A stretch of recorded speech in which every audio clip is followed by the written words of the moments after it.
সুপ্রিয় শিক্ষার্থীরা, পদার্থবিজ্ঞান অনলাইন ক্লাসে তোমাদের স্বাগতম। আশা করি তোমরা সকলেই ভালো আছো। আজকের ক্লাস উপস্থাপনে আছি আমি মোহাম্মদ এনামুল হক, সহকারী অধ্যাপক, পদার্থবিজ্ঞান বিভাগ, গফরগাঁও সরকারি কলেজ, ময়মনসিংহ। সুপ্রিয় শিক্ষার্থীরা, আজকে আমরা একটি নতুন অধ্যায় শুরু করব। আর অধ্যায়টি হচ্ছে আমাদের পদার্থবিজ্ঞান দ্বিতীয় পত্রের নবম অধ্যায়, পরমাণুর মডেল ও নিউক্লিয়ার পদার্থবিজ্ঞান। শিক্ষার্থীরা, তোমরা চ্যাপ্টারের নাম অনুযায়ী বুঝতে পারতেছ আমরা এখানে পরমাণু যে বিষয়টি এটি নিয়ে আলোচনা এখানে রয়েছে এবং নিউক্লিয়ার পদার্থবিজ্ঞান নিয়েও আলোচনা রয়েছে। তো শিক্ষার্থীরা, পরমাণু আমরা জানি যে মহাবিশ্বের সকল কিছুই পরমাণু দিয়ে করা, এবং এই পরমাণু দিয়ে রয়েছে আমাদের পরমাণুর ভিতরে কি রয়েছে, ইলেকট্রন ও প্রোটন রয়েছে, এটা আমরা জানি। এরা পরমাণুর মধ্যে কিভাবে থাকে সেটাই হচ্ছে এই পরমাণুর মডেলের আলোচনার মূল বিষয়। তাছাড়া এই অধ্যায়ে আমরা আরও বিভিন্ন কিছু শিখব, যেমন বিভিন্ন পরমাণু মডেল কিন্তু রয়েছে, তেজস্ক্রিয়তা, নিউক্লিয়ার বিক্রিয়া, বিভিন্ন বিষয়ে আমাদের এই চ্যাপ্টার রয়েছে। তো প্রিয় শিক্ষার্থীরা, এই অধ্যায় অত্যন্ত সুন্দর এবং বোঝার মতো একটা অধ্যায়। তো আশা করি তোমরা মনোযোগ দিয়ে অধ্যায়টি ফলো করবে এবং এই অধ্যায় থেকে অনেক প্রশ্ন আসে, সেই প্রশ্ন আমরা অ্যান্সার করতে পারবো যদি অধ্যায়টি আমরা ভালো করে পড়ি। শিক্ষার্থীরা, তো আজকে আমরা যে আলোচনা করব সেই আজকের টপিকটা নিয়ে একটা আলোচনা করি। যে আজকের টপিক আমরা থমসন পরমাণু মডেল, যাকে আমরা কিশমিশ পুডিং মডেলও যাকে বলা হয়।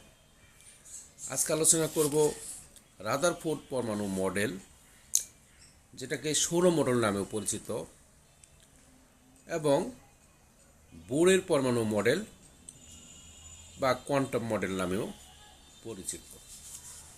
শিক্ষার্থীরা, আসলে এটা একটা গল্পের মতো, কি করে আজকে এই পরমাণুটা আজকে এই পর্যায়ে আমরা যে পর্যায়ে আমরা জানি কি করে আসলো, এর রয়েছে একটা সুন্দর ইতিহাস। একটা গল্পের মতো, যে গল্পগুলো আমরা বলবো এভাবে যে দেখো, আগেই বললাম যে আগের শতাব্দীতে আমরা জেনে গেছিলাম যে প্রত্যেকটা বস্তুই কিন্তু পরমাণু দিয়ে গঠিত, এবং এটা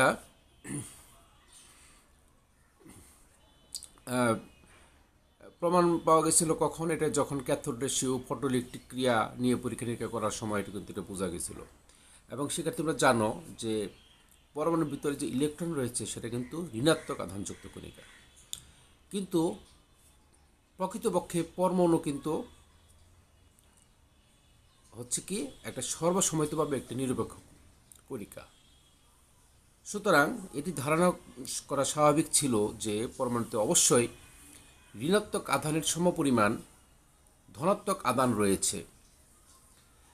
এছাড়া ইলেকট্রনের মোট ভর পরমাণুর ভরের তুলনায় খুবই নগণ্য। সুতরাং ধারণা করা হয়েছিল যে পরমাণুতে অধিক ভর বিশিষ্ট ধনাত্মক আধানযুক্ত কণিকা রয়েছে।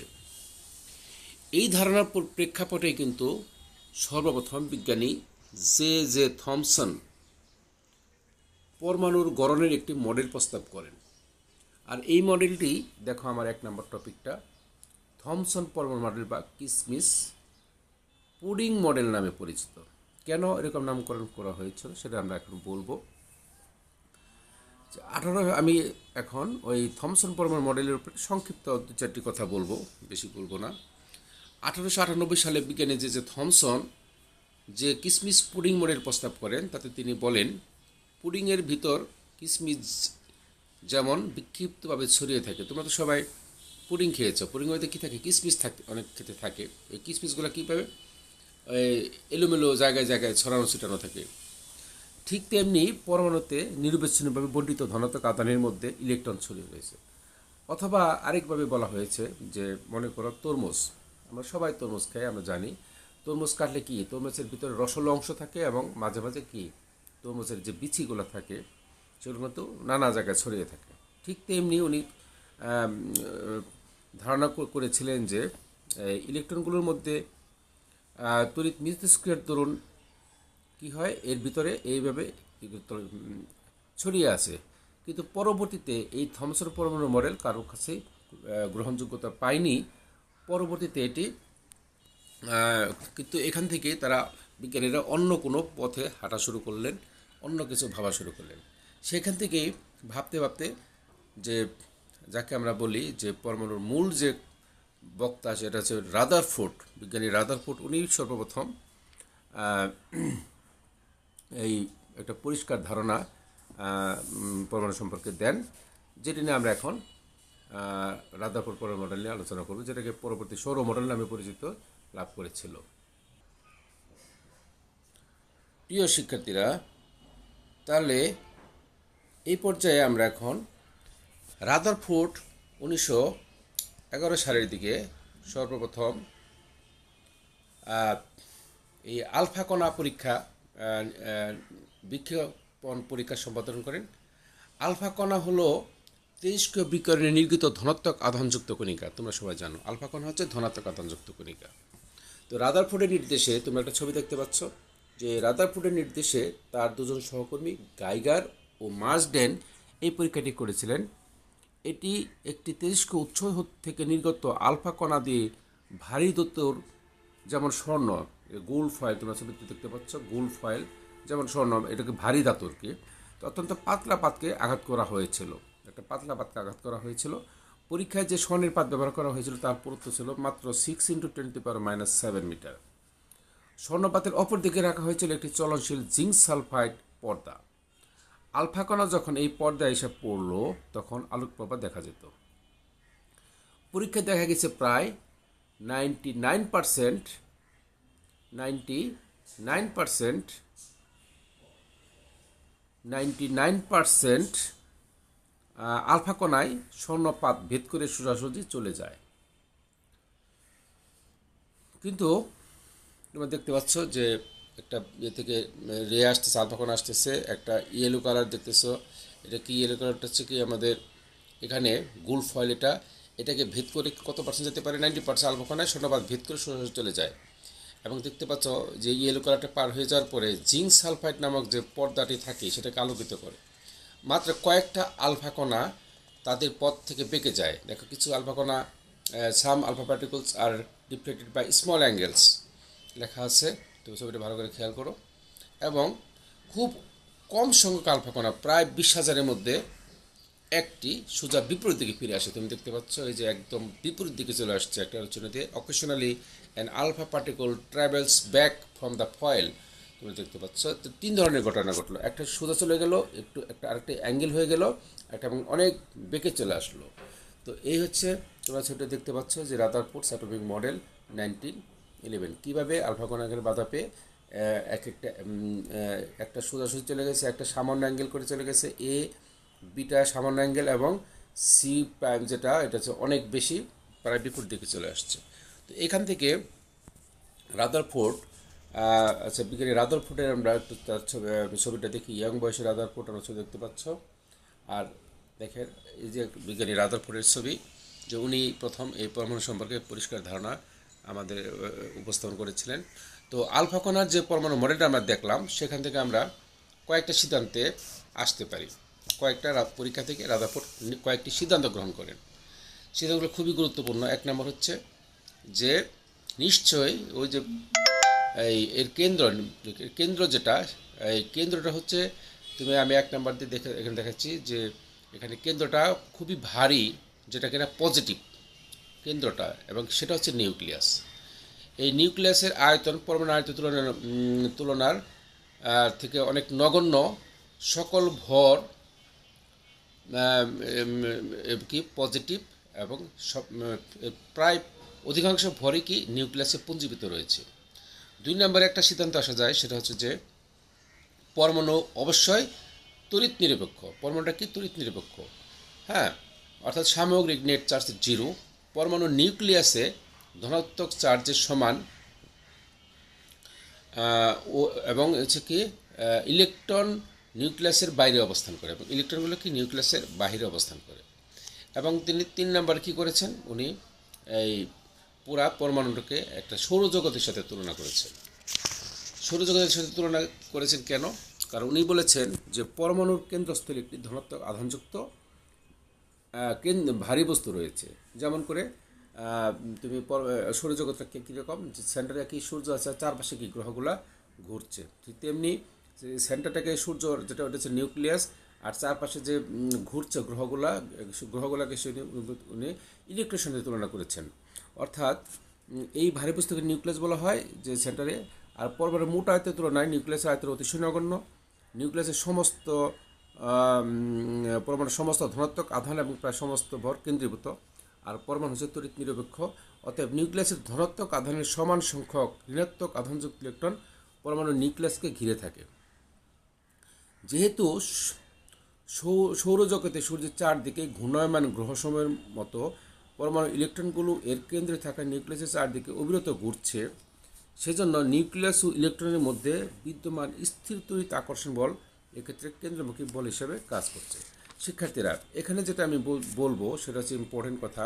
তাহলে কি সৌরজগতের তুলনা করেছেন, তার মানে নিউক্লিয়াসকে কেন্দ্র করে ইলেকট্রনগুলো তার চারপাশে ঘুরছে। কিন্তু আমরা এখানে বলবো যে এখানে একটা কথা বলবো, তোমরা একটু ওয়েট করো, যে এখানে যেটা বলছে যে তাহলে কিন্তু পরবর্তীকালে কী হলো, রাদারফোর্ডের যে মডেলটা উনি বললেন তার মধ্যে কিছু ভুল দেখা দিল, কিছু প্রবলেম দেখা গেল। এটা অধিকাংশ কথা মিলে যায়, কিন্তু অল্প কিছু জায়গায় প্রবলেম দেখা গেলো।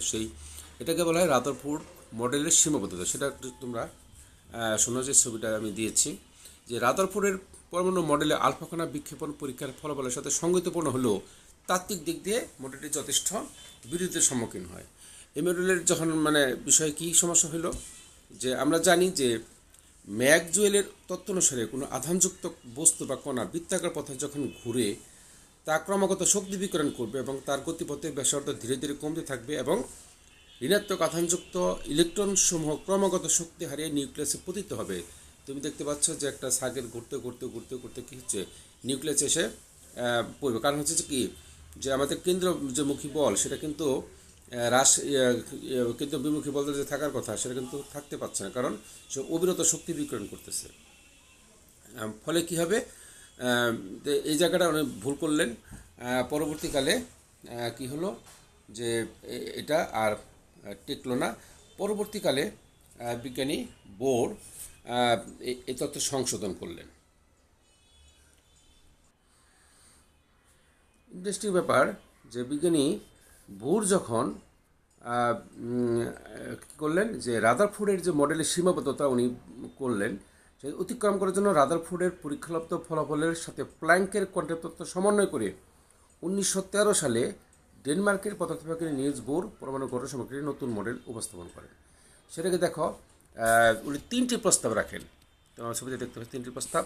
তো প্রস্তাবটা কি, উনি বলছেন যে শক্তিস্তর সম্পর্কিত প্রস্তাব। উনি বলেন যে ইলেকট্রনগুলোর কোনো কক্ষপথে থাকাকালীন কোনো নির্দিষ্ট মানের কম শক্তি শোষণ বা বিকিরণ করে না। তোমরা ছবিতে দেখতে পাচ্ছ যে অর্থাৎ পরমাণুতে ইলেকট্রনগুলো নিউক্লিয়াসকে কেন্দ্র করে যতগুলো নির্দিষ্ট কক্ষপথে ঘুরতে পারে, যেখানে ইলেকট্রনের কৌণিক ভরবেগ এল হলো NH/2π, যেটাকে আমরা বলি, যে দেখো তোমরা যে 2 নম্বরটা যেটা, যে শক্তি স্তর কি কৌণিক ভরবেগ সম্পর্কিত।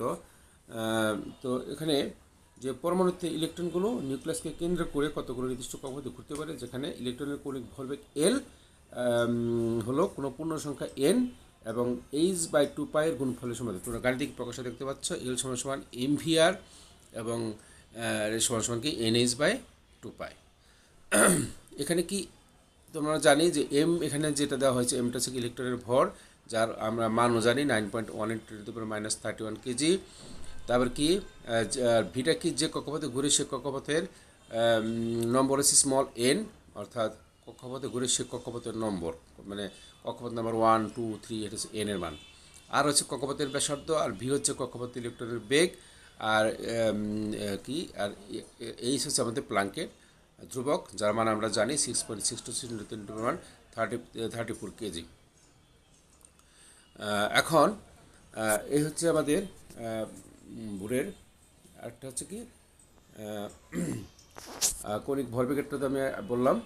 আরেকটা হচ্ছে কি যে 3 নম্বর যেটা ভর পরমাণু মডেলের যে শক্তির বিকিরণ শোষণ সম্পর্কিত, এটাই সবচেয়ে ইম্পর্টেন্ট। উনি কি বলছে যে কোনো ইলেকট্রন একটি নির্দিষ্ট পরিমাণ শক্তি শোষণ বা বিকিরণ করে অন্য কক্ষপথে স্থানান্তর করে। শক্তির এই নির্দিষ্ট মানকে কোয়ান্টাম শক্তি বলা হয়। অর্থাৎ কোনো ইলেকট্রন যখন এক স্থায়ী কক্ষপথ থেকে অন্য কোনো স্থায়ী কক্ষপথে যায়, তখন এটি শক্তি নিঃসরণ বা শোষণ করে। নিঃসৃত বা শোষিত ফোটনের শক্তি হয় শক্তি স্তর দুটির শক্তির পার্থক্যের সমান। এটা হচ্ছে তিনি বলেন, যেটা হচ্ছে আমাদের সূত্র হচ্ছে E=H/F। এখানে কি এটা কি কোয়ান্টাম শক্তি বা শোষিত বা বিকিরিত শক্তি যেটা হয়, আর এইচ হচ্ছে প্লাঙ্কের ধ্রুবক, আর এফ হচ্ছে কম্পাঙ্ক। শিক্ষার্থীরা, এই হচ্ছে আমাদের বুর পরমাণু মডেল। তো বুর মডেল অনুযায়ী পরবর্তীতে কি হয়, বুরের যে এই বুরের পরমাণু মডেলের সাফল্য যে কি, তো মূল সাফল্যটা কি, তো আমরা এখানে কি কি মূল কথাটা আমরা কী বলতে পারি, যে বুরের পরমাণু মডেলের সাফল্য যেটা রাদারফোর্ডের যে মডেলের যে সীমাবদ্ধতা সেটা কিন্তু অতিক্রম করতে পারা হলো। অর্থাৎ ইলেকট্রনগুলো যখন কক্ষপথে ঘুরবে তখন কি এরা কী করবে না, তাদের কক্ষপথগুলো মানে যেটা থাকবে সেটা ফিক্সড থাকবে। অর্থাৎ তাদের এটা ওটার মধ্যে কী হবে না, যে কেন্দ্রে যে হবে না,